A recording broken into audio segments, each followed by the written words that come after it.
বক্তব্য দেওয়ার কিছু নেই।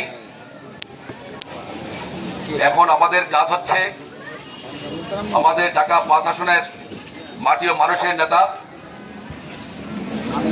বিএনপি চেয়ারম্যান জনাব তারেক রহমান, যার হাতে দান শীষের প্রতীক তুলে দিয়েছেন আমাদের সেই প্রিয় নেতা আলহাজ নবীন ভাইকে কিভাবে জয়যুক্ত করা যায় সেভাবে আমাদেরকে কাঁধে কাঁধ মিলিয়ে আত্মার সাথে মিলিয়ে সকল ভেদাভেদ ভুলে গিয়ে আমাদের প্রতিনিয়ত প্রার্থীকে জয় করার লক্ষ্যে কাজ করে যেতে হবে।